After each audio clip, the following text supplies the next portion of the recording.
présenter dans les 15 minutes qui suivent un projet de coopération européenne autour de la thématique de l'interculturalité, de la diversité et de l'éducation artistique et culturelle en Europe et pour l'Europe. Il s'agit au début d'un travail trinational franco-allemand polonais qui très vite, à partir de 2016,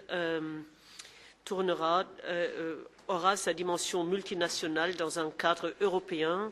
L'Europe est au cœur de nos aspirations et nous sommes actuellement en train de développer un laboratoire pour mener à l'échelle européenne un nouveau discours qui pousserait l'Europe à accorder une importance beaucoup plus grande à l'art et à la culture dans un contexte actuel où les compétences interculturelles sont urgemment requises. Je fais référence, bien sûr, à l'arrivée massive des réfugiés, à nos sociétés de plus en plus diverses. Les réponses politiques apportées par l'Union européenne paraissent aux citoyens européens, j'ai l'impression, peu adéquates. Nous avons donc la conviction que le thème de l'éducation artistique et culturelle, en lien avec les thèmes liés au champ de l'interculturalité et de la diversité, doit être traité dans sa dimension surtout européenne afin d'apporter de nouveaux éclairages et de réponses novatrices et adéquates aux défis actuels.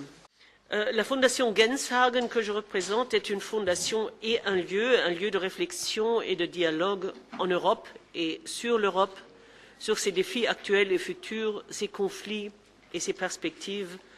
Parce qu'on a fait un livre assez exceptionnel pour un droit à l'éducation artistique et culturelle et c'est bilingue. C'est une page allemande, une page française. Ça nous a mis beaucoup de temps.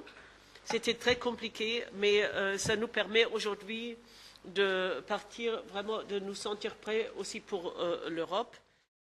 Moi, je représente effectivement ici, comme le disait Christelle, l'Observatoire des politiques culturelles, qui est un organisme à vocation nationale, dit-on, qui est basé en région, à Grenoble en France, et qui travaille sur des problématiques de formation, d'études de recherche, de concertation, etc. Et qui fait travailler ensemble aussi, ou qui travaille avec les services de l'État, les autorités locales, les réseaux artistiques et culturels professionnels ou pas, le monde de la recherche. Et on essaie de travailler sur la dimension plus particulièrement locale du développement culturel, mais parfois à l'échelle internationale, la preuve. Et alors, avec Christelle, nous sommes partis d'une hypothèse simple et pour tout dire assez naïve.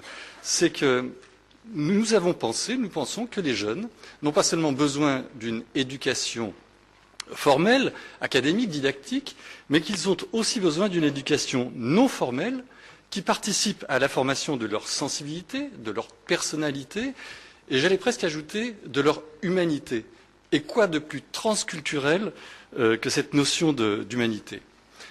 Ensuite, nous avons posé l'intérêt de comparer les politiques d'éducation artistique de nos deux pays respectifs, pour commencer, mais non pas comme l'horizon de ce chantier de travail, mais plutôt comme un espace, si vous voulez, de passage. Le franco-allemand, c'est un espace de passage, c'est un espace laboratoire pour nous. Mais l'idée, c'est d'aller très vite vers l'espace européen. Troisième idée, c'est que le substrat de notre démarche s'est révélé encore plus interculturel que l'on pouvait l'imaginer au tout début. Et puis d'abord, il a fallu se mettre d'accord, par exemple, sur une méthode de travail.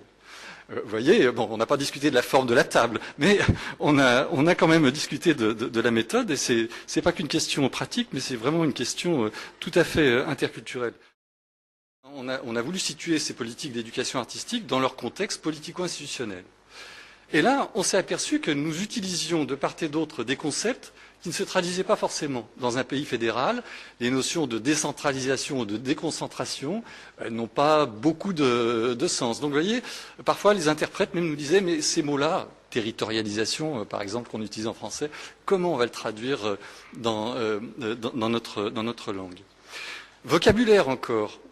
Nous vous parlons, parce que nous parlons actuellement en français, d'éducation artistique et culturelle. Il se trouve que cette expression ne se traduit pas littéralement en allemand. En allemand, le concept qui correspond à cette notion d'éducation artistique et culturelle, c'est la notion de Cultural Bildung. Cultural Bildung, pardon pour la prononciation, Christelle. Mais la traduction littérale, elle est vraiment très intéressante. Construction de soi par la culture.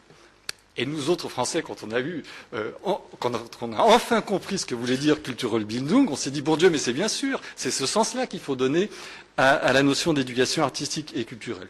Bon, on a encore abouti à bien d'autres éléments de comparaison. Par exemple, en Allemagne, l'éducation artistique et culturelle ne se développe pas ou peu à l'intérieur de l'école, alors qu'en France, on privilégie.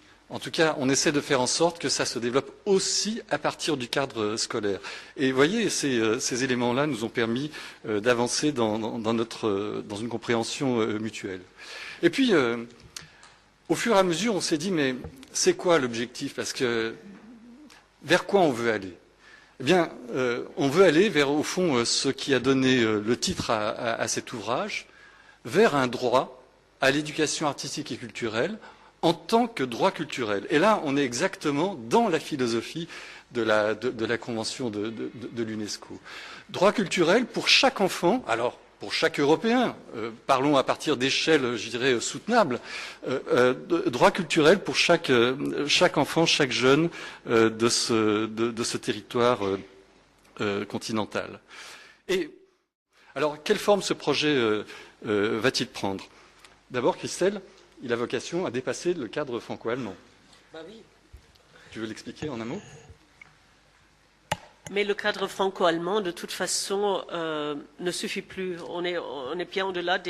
Déjà, dans tout ce qu'on a fait jusqu'à présent, c'était clair. Maintenant, il faut regarder ailleurs. En France, vous avez déjà quitté le contexte européen. Français, l'Allemagne.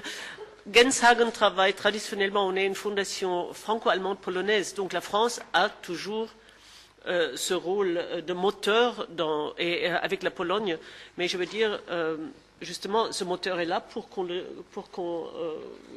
va peut-être, avec ce qu'on a déjà acquis, aller dans un terrain européen. Parfois, il faut pousser aussi les politiques, parce qu'une politique, elle est toujours nationale. Il faut les convaincre, il n'y a pas de moyens, et pourquoi, etc. Et quand on est déjà 2 et on sera 5 partenaires européens, ça ira plus vite. Je suis sûre qu'il y a maintenant des nécessités que nos gouvernements vont comprendre aussi. Et on adresse un petit message aussi aux institutions européennes, tout de même, parce que si l'Europe veut devenir ce qu'elle n'est pas, c'est-à-dire une Europe citoyenne, eh bien, il faut qu'elle s'en donne les moyens. Aujourd'hui, nous avons le sentiment qu'elle ne s'en est toujours pas donné les moyens. Il y a une dimension économique, très très vaguement politique, mais beaucoup trop vaguement. Et donc, si l'Europe veut devenir cet espace citoyen qu'appelle cette notion de communauté de destin qu'évoquait Edgar Morin il y a quelques années, eh bien, quoi de mieux que l'éducation artistique et culturelle pour insuffler cet esprit d'ouverture, cet esprit de tolérance et de respect mutuel. Voilà, c'est l'hypothèse que nous faisons.